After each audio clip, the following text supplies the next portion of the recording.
In this video I have another one of these pesky boom boxes, Sanyo one, and she's a bit beaten up there. There's a bit of the door missing. There's an unbelievable amount of dust growing in there, and this was only a $10 special for parts. Cords cut off it. It's an MW1F. The only reason I actually bought it, though I might have bought it for parts anyway just to see what's in it, is because I used to have a similar one to these. I think it was an MW200 when I was a kid, and I basically had a choice out of combining a couple of, well, birthday and Christmas, I think, spending money basically together to get a boombox of some sort, and the option was a nice sort of National RX in red that I really liked and would have loved to get, but it was only a single deck, or you could buy one of these rather bland looking but dual deck ones, and I went with practicality over the looks and coolness. And it was very handy because of course back then you could dub Commodore 64 computer games and stuff on these, as well as audio tapes, so it was very handy for a bit of pirating stuff as we did back in the day. Since we're kids we couldn't really afford to be paying a fortune. I mean, I think even an audio cassette was about $16 or something back then. So we tended to share a few around as well as buying some ourselves. And it was great for recording off the radio, but of course you could do that with just a single deck unit. And these have, of course, high-speed dubbing, or I assume this one does. I don't see it written on this one. Let's see, tape dubbing. Oh wow, so this model, maybe that's, I was wondering what the difference was. Why did they make two of them? This doesn't look like it's actually got high speed dubbing. It usually says on the doors. The other one's got like red and blue on the doors, I think, to denote record and playback decks. I'm sure it had high speed dubbing written on them. So that's possibly the difference. The other one's got like black plastic around the tweeters as well. It looks very similar, besides the doors that had a respray, a bit more different badge work on them. The tweeters have had a bit remolded over the top. Other than that, I think it's basically the same machine. And I was just having a quick look at it, and it looks like it's got plastic mechs in it, so it's not Tannish mechs in this, it's some sort of Sanyo one. Quite nice feeling decks. Like to press the buttons and stuff, this has got a nice feel to it, except that's ejecting every time I press anything, so yeah, that one doesn't do it. Should only do it the second time. And man, that's got a heap of dust in it too. I don't think the tape decks have been used in a long time. But yeah, they've got a nice feel to them. They feel a bit nicer than a Tannish, and it was a good machine. The one I had was good, reliable machine, never had an issue with it. And I can't remember what I even did. Well, I think I might have given it away in the end because I hadn't used it for years. And it was still running as far as I know, so it just got old and I didn't use it anymore. I bought a proper stereo system and it sat in the wardrobe for ages until I got sick of it. I may have sold it out of my shop or something. I can't remember what happened to it exactly now, but I did get rid of it. And I must say, they're not, like I say, not really a very cool boombox, but a very handy machine if you want to do dubbing and stuff. We'll have a quick look inside this thing. Antenna's absolutely mangled and broken off inside. No surprises there. They had a hard life, and often people would drop them off shelves and stuff, and you know, if it goes upside down it can land on the antenna stub there and break them off, or break them through the case. This has probably broke the mount off. At least it's got a battery cover on it. That might be useful for another box. I don't know that I'm going to do anything with this one, but possibly this could be cleaned up and a new bit of perspex found to put in that door. Just any old plastic that's clear might do the job. But I'm kind of really interested in having a look at what mechs these things had in them. But looking at it, I think they're a Sanyo mechanism. They did make quite a few plastic mechs. That screw isn't going to come out, I don't think. And their own custom stuff. Even though these, I don't know what year I actually bought it. Would have been around 84, 85, I guess. And any more screws? So we've got one screw we might have to fiddle around with. I think you've got to take the knobs off and the whole front pivots up. That's right, it's got a dual volume control, so you can do balance if you want to. I've never in my life, I don't think, needed a balance control. Do we need to open those? Probably, yeah. Definitely need to open that up. shame that antenna doesn't just fall out, would make it more useful. And now I have to prise this while undoing the screw. It's the usual way to do it because it's just chewed the thread out. And if you push the front outwards while doing it, yeah, you can see all the chewed up plastic on there. That'll just allow it to come off. And what have we done now? Something's still hanging on. Oh, did these have a screw under? Wow, the things you remember in life. What are the chances? I don't doubt I've pulled one apart. Since I had mine, I think I actually pulled it apart to have a look inside. Oh, there's another one there, I think. So there were other models I think may have used this same thing. Probably repaired the odd one over the years, but being a lower end box, there wasn't a lot of call for actual repairs to this sort of one. And it's got little piezo tweeters that basically don't do much. 3 ohms at 1.7 watt. And yeah, no connector, which is annoying, so the front's permanently attached. And man, is this thing full of dust. Ugh, there's the belts. That's probably why the tape deck doesn't do anything. Are they still intact? Just goo. They're goo, dust-covered goo. So dust is actually good for doing something with your goo so it doesn't get everywhere. That's a new one. So maybe I should have been sprinkling dust on the gooey belts. There's one intact there, but I bet that's not going to... It's actually surprised stretchy as, but it's not going to snap on me. Yeah, that's absolutely terrible, so I'm going to have to take that outside and give that a clean off. But yeah, definitely all plastic chassis, and most of the parts are plastic. But unlike the Philips, they actually made it out of good plastic instead of rubbishy plastic that all falls to bits. I've got LA chips in here, so Sanyo made their own chips. All the sockets are pretty tarnished, being so old. Sanyo chips in the radio. And I'm not sure what these motors are. Those labels don't mean much. T2280 G or something, I think that's meant to be. 840426, so that probably is the date. So I'm probably right about it being about a 1984 machine. Unless that's a B or something, but I think that's a... Yeah, it's 84. So it fits with a date. 26th of the 4th, 84.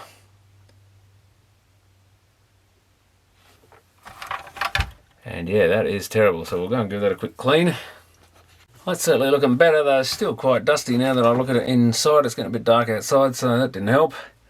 And where's that? Oh yeah, there's the antenna. Oh, the actual wire's broken off the antenna there. It even says rod antenna on the thing there. And the plastic mount. I'll see if I can... Is it going to help undoing that? How have they got... I think we just need to poke the whole thing through. Oh, we can. Oh, look at this. I can finagle it out through behind the tape deck, I think. Except it got a bit wonky at the end. Okay, so that's going to go in the rubbish. So the mount's definitely broken, so that would have been dropped onto that, I would think. Pretty unlucky it hit it from the side or something that hard, but who knows with people. I think I'll just take that belt off there. It's no good for measuring anyway. We've got a corroded screw. See if we can get this pair of mechs out without messing with the radio dial too much. The radio string.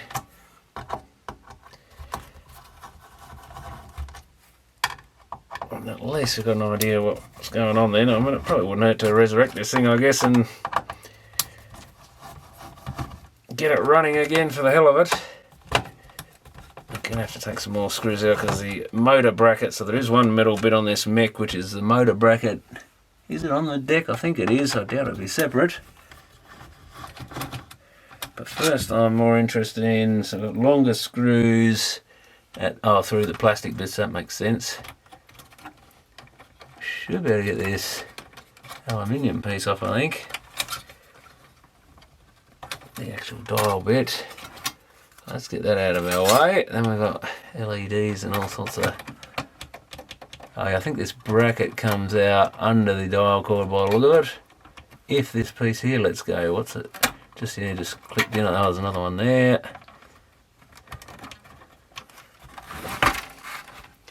It is like a little clipped over a bit, I think.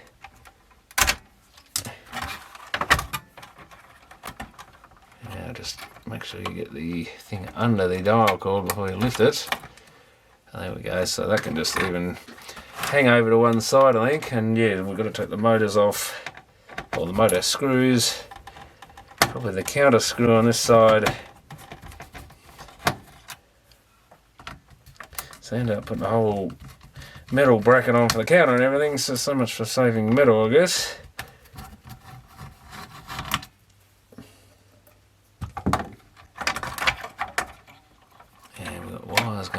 Deck by the look of it. We've got wires wrapped around here in a mess, so we'll probably have to take them both together by the look of it.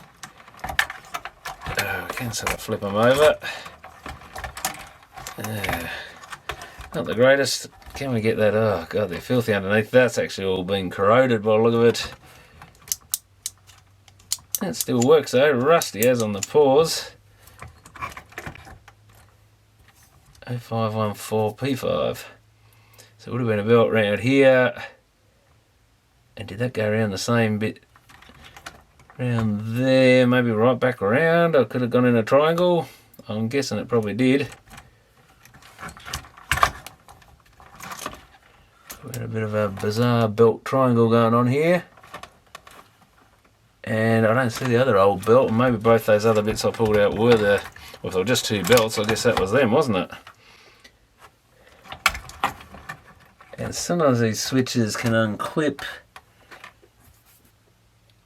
if you can actually see them.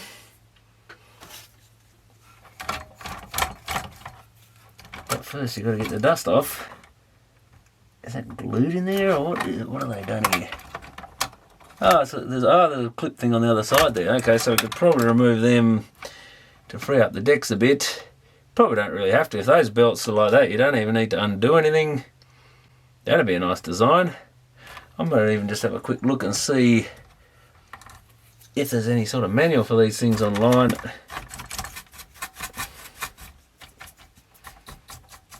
Probably aren't going to be, but that would soon tell you what the belts are. But I'm guessing that is just a full round. We can soon wind a few things and see. So that's the capstan going clockwise, but first we need to get into some sort of mode here. That's probably rewind, that must be play. Oh, your heads are up. So capstan's going the right way over to here, and if we turn the other one, yeah, that goes the right way. And I think rewind was also working when we turn... I don't need to turn the capstan. Yeah, rewind goes the opposite way. That should be fast forward. Oh, I'm turning the wrong thing. Where is it? Yep, fast forward. That'll be stop and pause. So yeah, it looks like a single belt unit, so that's quite good. Though I'm going to have to give this a bit more of a clean up. There's plenty of dust still in there. Okay, got the worst of the dust out of it now. I even removed this handle, just slots out because there was dust in the slots for that. A lot of it. There was even dust in these clip parts on the battery cover down in there. That was all full of dust. This thing's probably the dustiest one I've ever seen. Still not perfect, really. You'd have to take the circuit boards out to get every last bit of it. And then you'll probably find there's new places we haven't seen it before. We'll see if we can get this thing running before we'll give the cabinet a bit of a clean up as well. But remove the remains of the old belts. There's definitely plenty of black muck in there.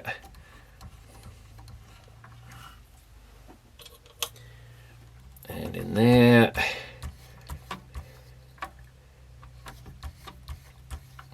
Yeah, it looks like we can just fit the belts without doing any disassembly, which is great. Big rust patch on that motor, and that, yeah, that's got that pause unit that's... Oh, we've got an old cotton bud in our hands. Let's try cleaning that up a little bit. It's mainly just a bit of surface rust, I think.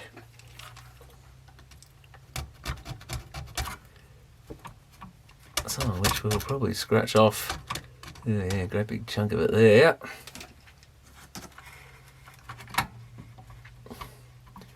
But yeah, it doesn't seem to be causing any issues yet, but now there's rusty dust in there as well. That bit definitely wants a bit of lubrication, I think. If we push that right down and scrape that muck off there. It's amazing how well it works. Perfect, I'll get that off. Given it's got a big thick layer of rusty gooey stuff on there, maybe it's a mix of rust and grease, who knows, but it still feels really good. It's a mech. For a cheaper sort of mech, it's actually quite a nice mechanism feel-wise, which is strange.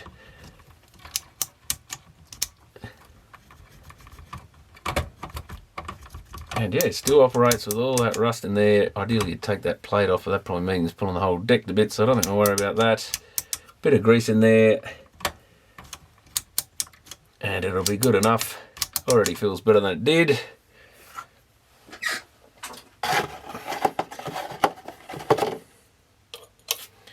Get a fresh cotton bud and do the same. This deck actually looks quite clean in the pulleys, and actually I like, as I can see a big black bit in that one now. But this bit was still pretty filthy, even though it didn't look it. Motor.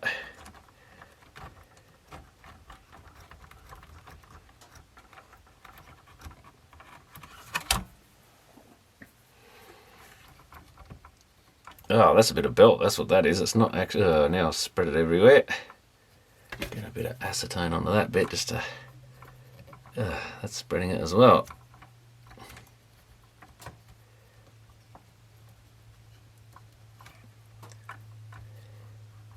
That's all there was, I think. So hopefully the methyl will finish that off.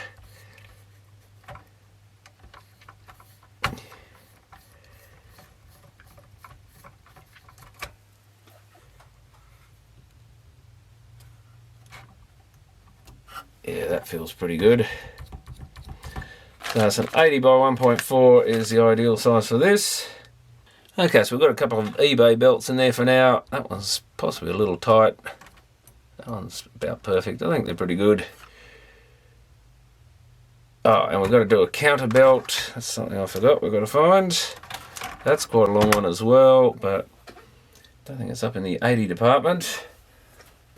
Okay, and the counter we need a 57mm, a 1.2 would probably do in here. So that should in theory be a working cassette player. Better give it a clean, I guess, as well. Yeah, I think that wire went on top, I think. It must do, since it's not attached or supported in any way or anything. Get these wires. Of course, they decide they want to fiddle with the record playback switch, so get them out of the way. Oh, the bloody. I've got to get the record lever in the right spot so that when the record goes down, it pushes back up to here. So you can push it at that switch end, I guess, to get it out of the way.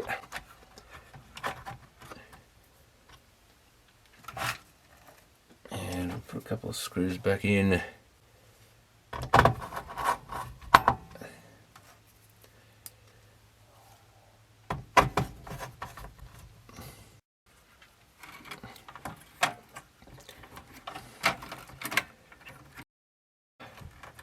I've got to get under this dial cord again. Which bit goes where though? That goes into that clip thing. Of course, head wires in the way. That clips in there. That one clips in there. Oops. That's not where the dial cord sits. It must sit on top of those bits, I guess. Once you press it down, it shouldn't be sitting on so much. And we needed those longer screws for this bit.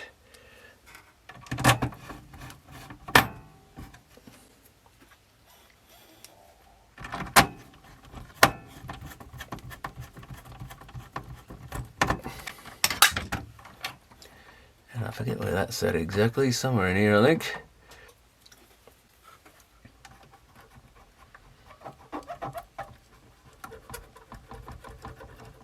But yeah, no wear on that head virtually, so a little bit of dirt, but it doesn't look like it's done much use. Even the pinch roll is clean besides dust. Very little tape oxide, if any. And we've got plenty on there though, so that's had some use, or had a bad tape in it. Capstan is pretty filthy with actual oxide. Probably should have done it while I could rotate the thing, but you can get to it anyway.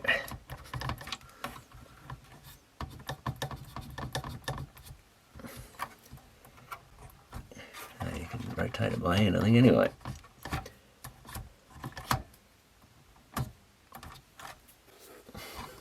So yeah, it would have been worth buying for the pinch rollers probably. They're actually in good condition and a couple of good heads.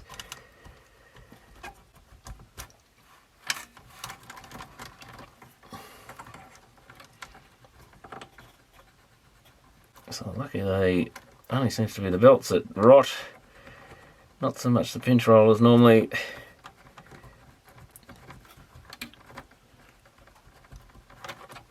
And yeah, not so much dirt on this side on the capstan. A little washer there that's pushed up. Looks like it does. And yeah, it's even grot all over these. So much dust in this thing. Get that wire out of the way because that shouldn't be there.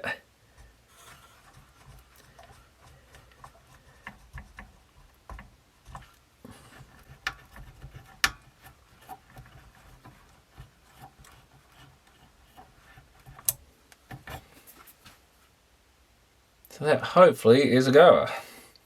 Now, one thing we don't have also is a power cord, and this isn't plug-in, but they've left us enough. Oh, I didn't clean out the battery compartment either, that was a bit slack. Always something you miss. So this will just have to do a temporary cord job. The old double insulated, so no earthing or anything required since it's pretty much all plastic. And then there's a transformer and everything to isolate it even further.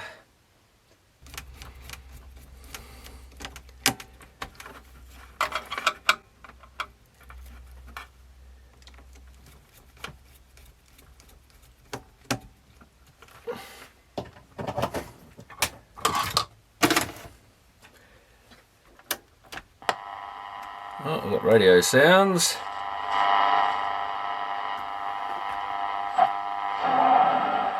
Tasmania's weather, light showers about the northeast and during the afternoon, mainly finals, where north to northwesterly winds. Possible shower for Burnie, shower or two for Devonport, for Launceston, cloudy, and Hobart partly cloudy is the forecast. Currently 15 degrees in Burnie, 13 in Devonport, and 10 degrees in Launceston and Hobart. Tomorrow, light showers developing about the east, fine elsewhere after patchy morning fog and frost inland. Light winds. ABC News. You're listening to ABC Radio National. Hi, this is The Science Show, and I'm Belinda Smith, keeping Robin Williams' seat toasty and warm for the next few weeks. That needs a clean. It's on the circuit board to make it difficult to get to. I could probably run some in from there. Activities are satisfying as making something or knocking up Still dodgy. Give that one a squirt too. But given the amount of dust, it's probably full of dust. life and species of frogs. Those stories are coming up.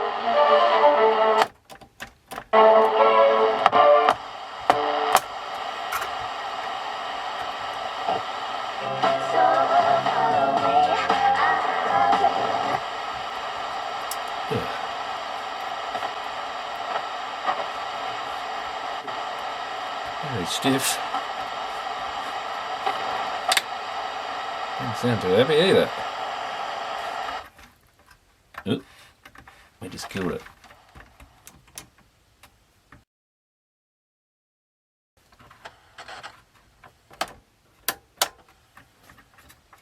FM just went quiet.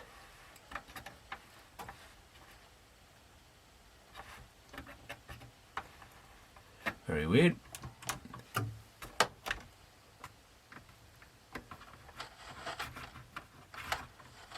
Did the whole thing go quiet? I think it did. Oh, what? That's AM.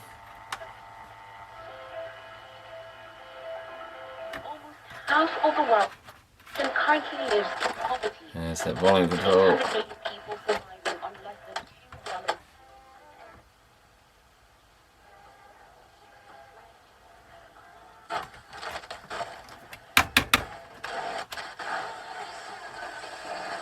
I think we should be at full volume anyway.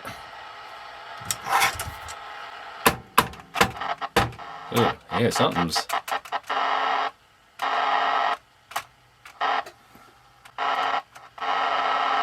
Someone touching the speaker wires. Oh, have I got a bad... Someone's soldered them on, whether they were originally. Could be these old, yeah, headphone sockets and stuff too, probably. That might be the problem. Oh. Is it just the radio reception changing?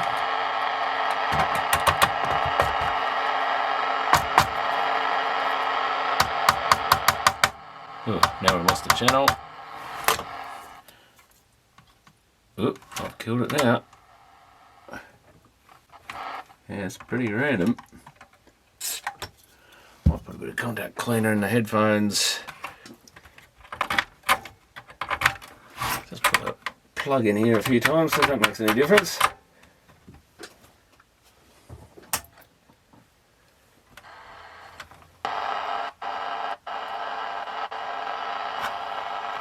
It's interesting someone's possibly soldered those. Is that a dry joint I'm feeling?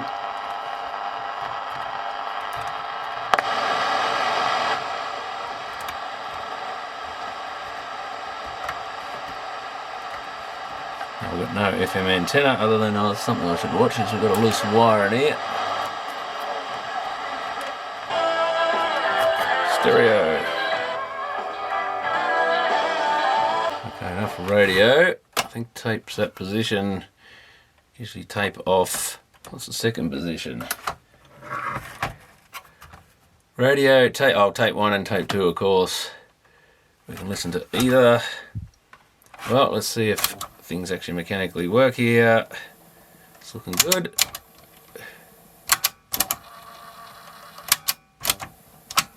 Something making a funny noise just then.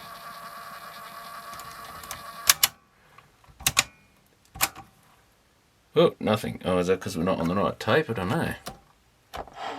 Oh, that one's dead. So maybe that rusty old motor is not the best. Is it the rusty one? I think it was. Yeah, it is. Or has something come off? Well, let's press play. See if we got voltage on the motor. And we don't. So maybe some wiring's come loose or something. That hasn't got anything yet. Is it 9 volts? 7 volts, that's a bit random. That's possibly not a good sign. How many batteries this thing run off?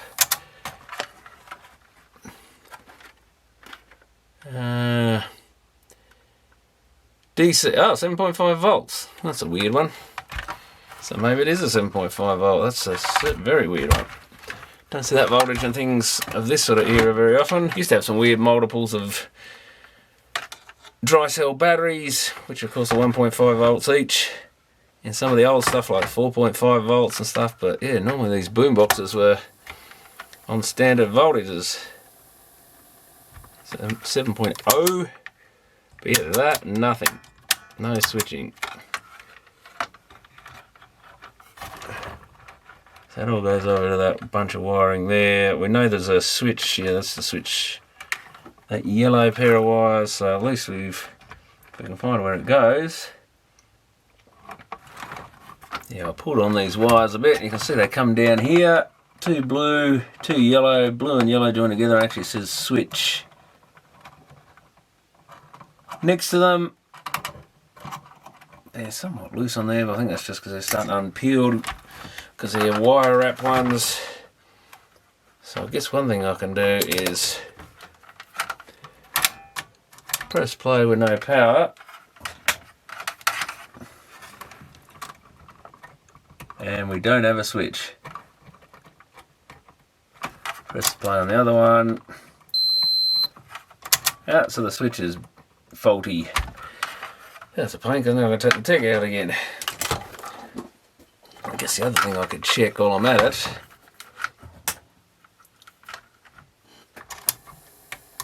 Definitely got voltage on that one. Yes, do we have voltage or anything we can measure? That IF probably makes a good ground. Well, that's the common for the two. Yeah, we've got 9.4 volts. Nothing and nothing. When we press on that one though, we should get down to 7 volts. So does that 9 volt drop down? Yeah, it drops down to 7. Just to prove there's a voltage there. Ah, so I've got a faulty switch. I wonder if I can just cheat and unclip that. I can at least inspect it. I wonder if it's got corrosion or something. Well, do these have to press in as well? Certainly doesn't show any signs of wanting to come loose. Do we have to press them in as well or something? Who knows how they've done this? Oh, there we go.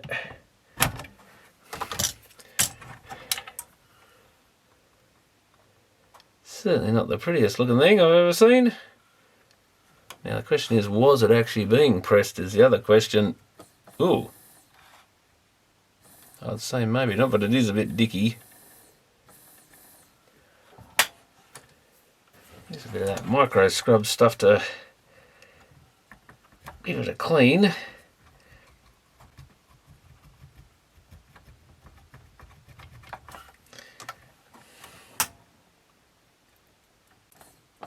Still pretty picky. They're touching. Got some other dodgy connection or something.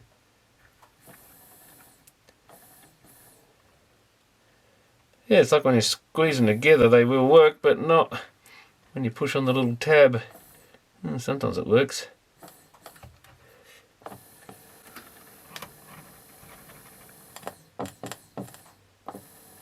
Wow, intermittent. The contacts look pretty good now. Let's give them a little bit more of a clean. I've had weird things like this where you clean up the contacts and they still don't seem to want to connect properly.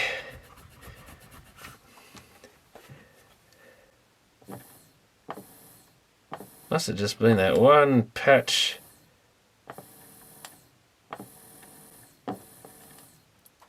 Yeah, it's pretty reliable. So maybe they often don't touch over the whole surface. It's just a bit of an angle. One little patch touches or something. Yeah, there's one sort of dark patch still. But hopefully that's pretty good now. Now we need to turn the switch off before we go any further, or we'll be trying to reinstall this thing wrong. So I think it went up that way. It's way too wide to go back in easily. Oh, there we go. Just when you get it right, you get it. Ah, son of a... Oh, still intermittent, I think. It's all right now.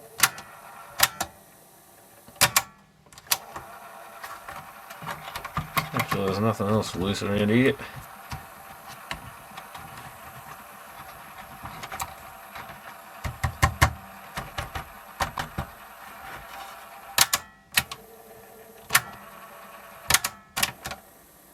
Well, we're back in business. Probably just something to do with the amount of corrosion in this thing.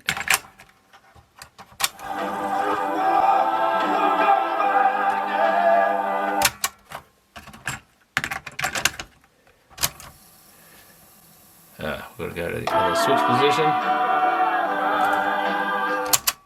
Look how good that recording is.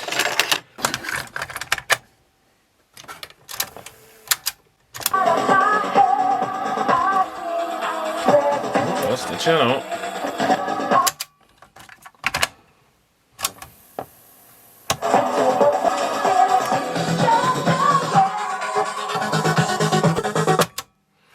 Not too bad sounding.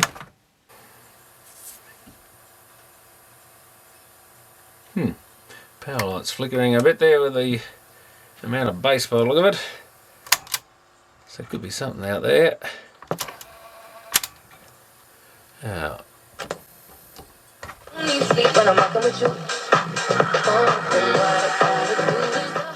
Yep, seems to record alright. Not surprising. And we just really got that problem with the intermittent channel here. Which gun goes where? Looks like yellow is one channel, pink is the other, and the purple is the common.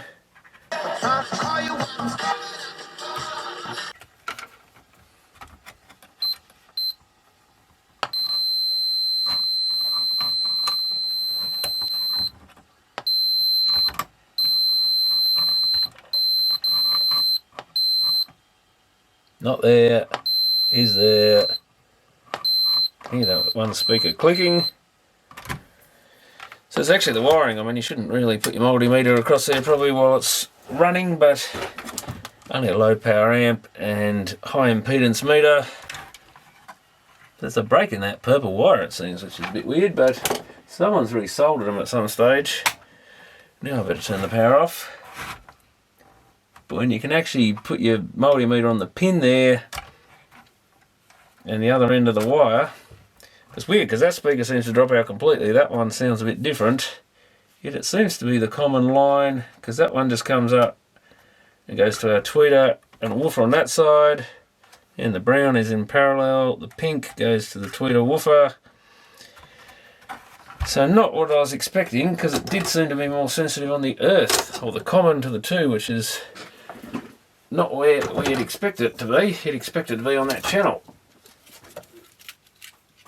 So that's a bit different as well. You get some weird stuff, that's for sure. What makes logical sense isn't always what is actually playing up in these things. Is that some sort of... Yeah, I think that was a bad joint. Oh God, what the hell mess has someone made here? But yeah, that's... I don't think that was soldered properly. It's full of flux or something. Can I actually tin that pin? Yeah. Yeah, I think that was just the old wire wrap. Someone must have took them off. I wonder if someone repaired this thing and took them off to get rid of the speakers out of the way. And then did a really rubbish job of resoldering it. You'd hope it wasn't a repairer doing that, like a proper one. For that, to me, it would explain that. Because that comes as nice tin twisted wire. So the inside of this is... Usually you don't even need to tin it because it's such good quality, this wire wrap stuff. But I've re-tin the post. I'll wrap that around. And they use the old stuff, so I've just wrapped it around basically once.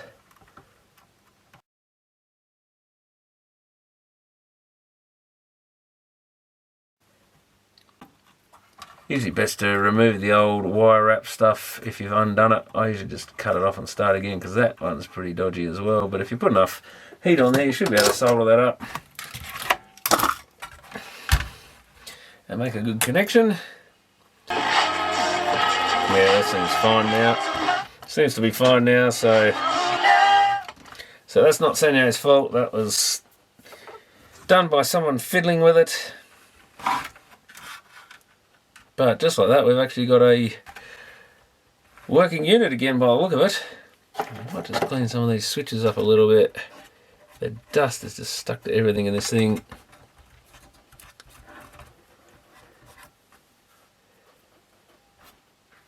Clean these shafts off. I always have a bit of grease on them and then all the dust sticks to them. And looks terrible. Really doesn't do much other than look bad. That switch is reasonably clean. Yeah, I think I'll just give everything a quick clean. While I got access to these buttons, I wasn't really planning to restore this thing. But with a new plastic bit in the door, we can might even have a look at that.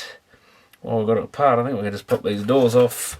These are just the ones I think you just press that in and that in, and out they come. And there's just little springs in the middle here. Look at this dust, it's just relentless. I think I'm going to have to take them off to clean it anyway. Someone's re-glued that at some stage. But I think the problem is it's like a square piece of Perspex with the edge sort of cut down so it sits in here and doesn't go right through that hole. And then it's got a little bit that comes forward through the hole, so a more narrow part there. And it's got some sort of, what are they down here? Some sort of, is that blue tack or something? Yeah, I think that's blue tack, yuck. Something gooey. Why would you blue tack your door shut? I don't know, but people do all sorts of weird stuff. There's probably a good reason for it at the time. So that's here, the plastic, of course, it's got a little bit of fluting stuff in the plastic there, whatever the term is for that. So I really need another one of those pieces. And yeah, look at this whole lot of blue tack. Now, if I remember rightly, the best way to get rid of blue tack, though I'm not sure it's working with this, is you're meant to roll it into a ball. I'm not sure, that seems to be blue tack, but it's not working very well. Could be anything, I guess. But yeah, look at it right around the door. Lovely stuff, and it's all in the hole there. And we've got this thing's all mangled as well. Wonder if I can... It's actually got the model number there too, I didn't even notice before. We can probably, I think we might, that's almost broken off, so I might as well finish the job. Since it's not going to look any worse whether it's actually broken or nearly broken. I don't know what they call that on, but they certainly bent it well. How does it come? It comes out flat, does it? And, you know, ideally you wouldn't just use metal pliers on this because that will mark it a bit with the plier teeth. But given the condition of it, I don't really care too much. And the whole boombox is not exactly mint or anything.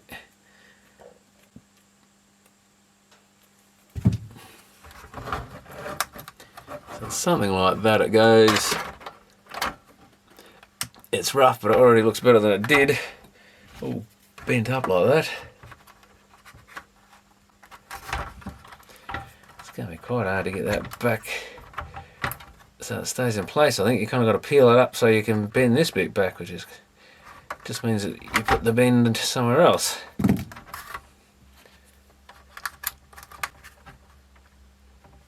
Yeah, far from perfect, but better than it was.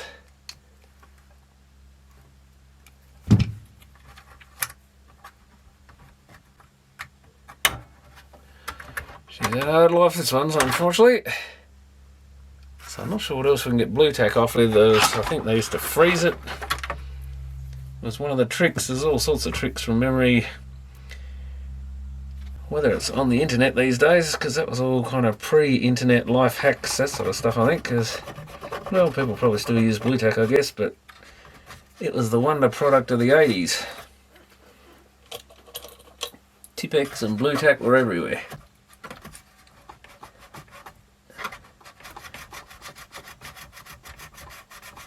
The wonder product until you realise it goes all weird, and those posters you stuck to your wallpaper or something are all now stuck to it more than you intended. That is, I think a bit of metho is dissolving it a bit.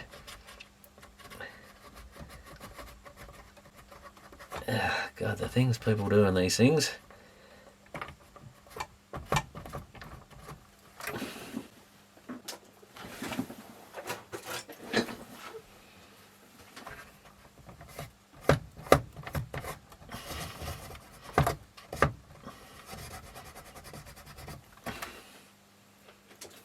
But that's the problem, it fouls up anything it touches. Where's that brush? At least we can get rid of some of that. I better put that aside before it disappears somewhere. It's on the door. Oh man, might just have to leave a lot of that on there, I think.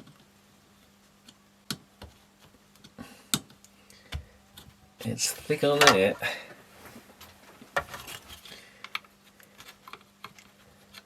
And yeah, if it was put on there back in the 80s, which is possible, it's going to be pretty hopeless by now.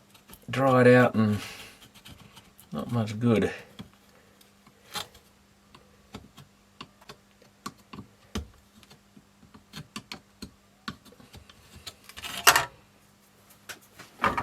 Might just have to get the best of it off. I wonder if I can use a bit of scourer or something, just without damaging the paint or anything, just to speed it up a bit. Won't do the scourer much good, but that's designed to be used and abused and thrown away.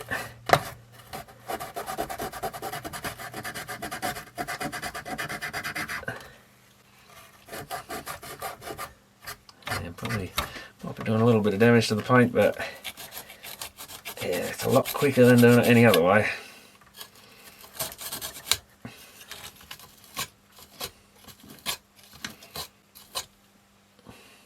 Look at that dust on the door, unbelievable.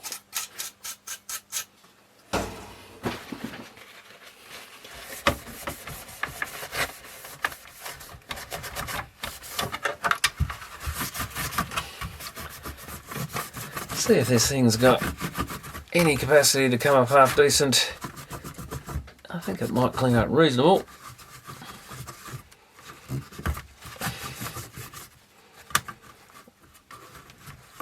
We'll probably just expose the actual marks that won't come off now.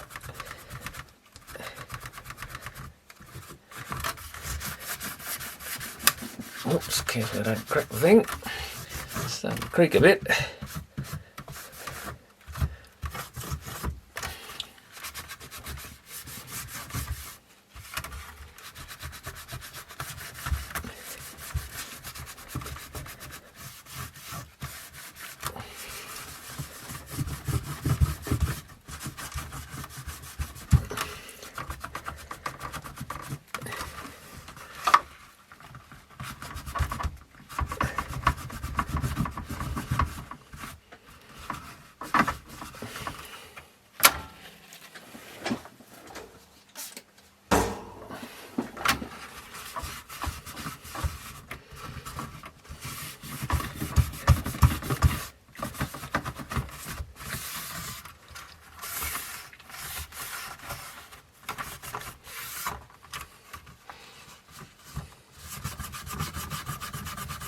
It came off, nice.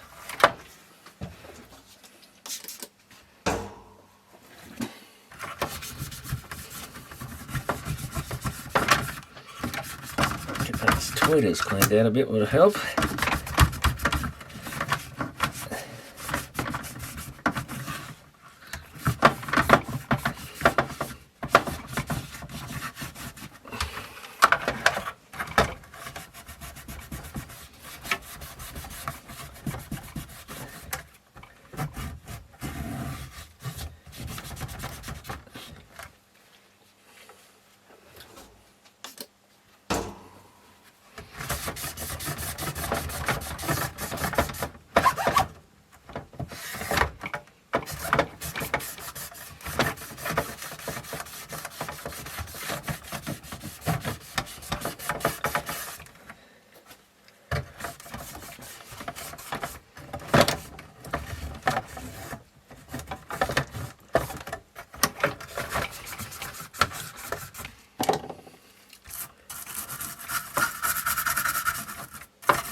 In a perfect world, you'd probably pull these tweeters out and clean them up, but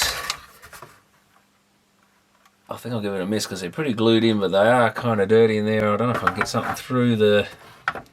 It's got a little chrome dust cap on there, but I think we'll give that a miss. We might take these other speakers off and just have a quick look. They look to be pretty filthy as well. And it certainly wouldn't hurt to give them a bit of a clean, and I might do the grills well, I've got each one. Oh, actually, the grills I think come off these. Looking at this, hopefully when I undo the speaker, the grill also pops off the front. Oh my god, look at that dust in it. There's layers of it. Oh yes, nice. That can actually be taken out and scrubbed. And it's going to need to, I think. Wow. That dust is just everywhere. Let's clean up that hole. And the speaker's pretty faded as well. That should be a darker colour really, but pretty normal for them to fade in the sun. They may not have been fully black, these ones.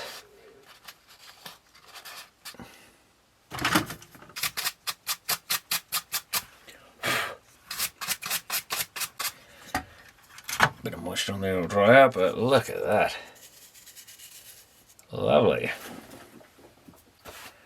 Nice cobweb as well. Actually gonna have to wipe that out in there, I think. And the big dust settling areas on this fake expanded aluminium stuff, that one actually isn't so bad. One of them looked quite dirty, but you do get a bit of a layer sitting on the face of these things. This is surprisingly clean. Might give it a little more scrub with a scrubbing brush. It's got a bit of dirt down in there, but you can take them out and give them a good scrub in some water.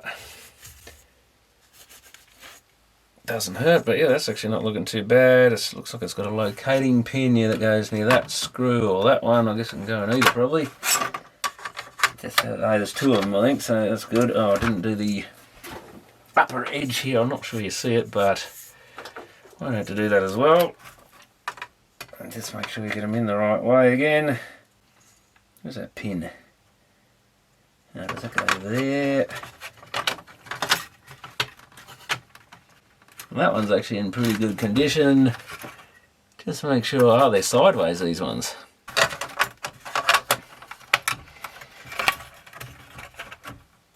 I always tend to think of them as sort of up and downwards with that, the way the foam, the way the metal's sort of meant to look like it's expanded, but I guess it doesn't really matter what way they go.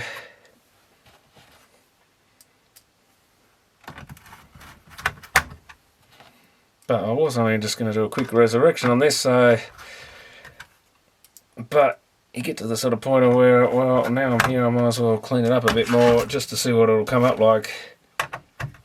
Given it was pretty much going to be a, yeah, maybe resurrect it, have a look at it for the sake of looking at it, and throw it on the scrap heap. Basically, maybe use it for parts or something, but this may come up half decent the more I look at it. Again, same sort of condition.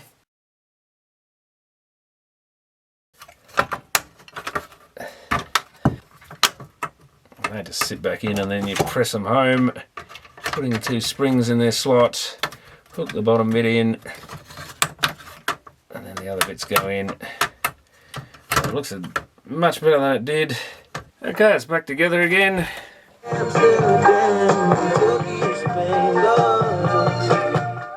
Working.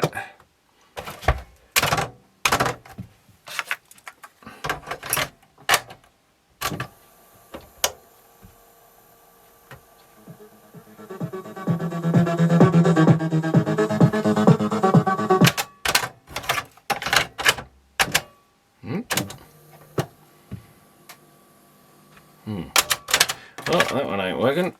That's a bit funny with this tape.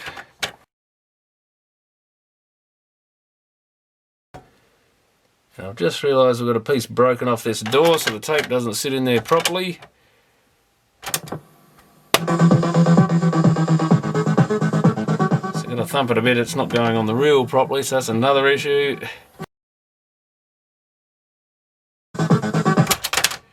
So it's got issues right to the end by the look of it. Yeah, so two plastic springs in the door, so we actually need both doors. But it's cleaned up quite well. Piece broken on that door, and turns out a piece broken on that door, so it's a lot cleaner than it was. Still collecting dust off the bench, it's put dirt everywhere. That speaker grill could do with a bit of a better clean. I've sort of glued this back down. So it's trying to peel back off again. Cleaned everything else up. Needs a new power cord. I've just got the terminal block shoved in the battery compartment for now, so it's out of the way. Antenna broken, of course. I could probably glue that piece of plastic. Might even throw it in the battery compartment if I can get it back off here. Or actually I should keep the whole base part, I guess, because really the base of the antenna is still good. You take the little screw out, there should be a couple of little slip washer things in there.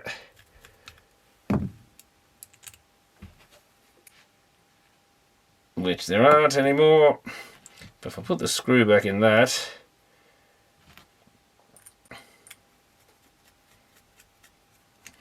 and possibly you could put a longer screw through, just take the screw out of this bit of plastic, put a longer one through so the plastic screws to the next bit in there. So I might keep that. That is well and truly had its day, so that should really go in the brass, I guess, because it is made out of brass normally. Sell it for scrap metal, or I'll just go to the dump. But yeah, we'll put that in the back so I don't lose it. And we can probably put a new antenna on that. Now it's going to rattle, but it looks a hell of a lot better than it did. Like I say, not the prettiest box ever made. I'm not sure if this is just the, maybe this was just a low-end version of the 200, and they just put cheaper motors in it, and it didn't have dual-speed dubbing. I mean, other than that, it's basically identical, besides slightly a bit more plastic on the other one on the tweeters, but same little piezo things that barely do anything. Everything else I think is pretty much identical to these,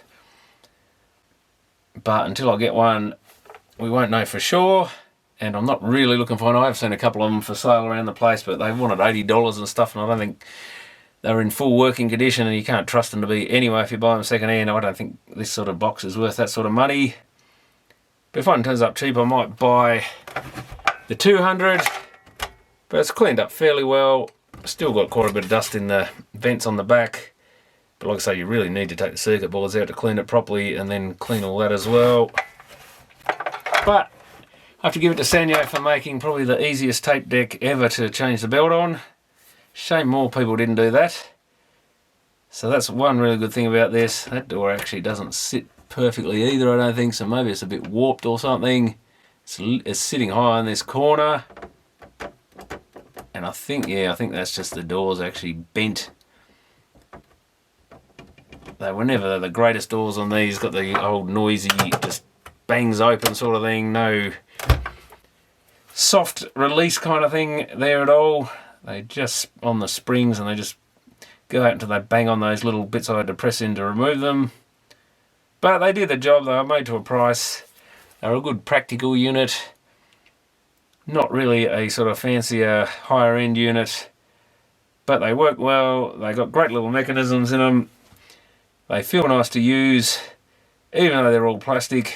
And yeah, simple, very reliable as far as I know, and also very simple to change the belts in, so they're quite a good little mechanism.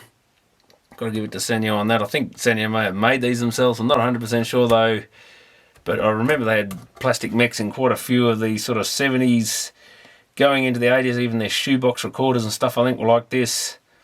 So they either made themselves or they stuck with a particular company until sort of Tanishin came along more maybe. Not sure what the exact story is there, but they were quite a good mech for a plastic one, and like I say, that Philips could have learned from these guys and actually made a decent plastic mech, something they never managed to do. But anyway, I did a bit more on this than I was planning to for a, yeah, not a particularly nice looking boombox, but at least I know it's all running now. And who knows, it might end up as a parts machine yet. This one's pretty rough still with that damaged bit, and yeah, two doors that really need replacing. I guess you could put that door, maybe I could pull the plastic out of that and put it in that door and at least put it on so you've got a recording deck if it was going to be used again. And you could put the bad door even though it would have the wrong labels on it. I guess you could just cross recorder off that one and put an extra mark for tape 2 there and write recorder on that one and you'd fix it. But anyway, not too bad an old unit, but yeah, not the nicest looking boombox I ever built. Nice big long one, and they were super handy, these dual deck machines.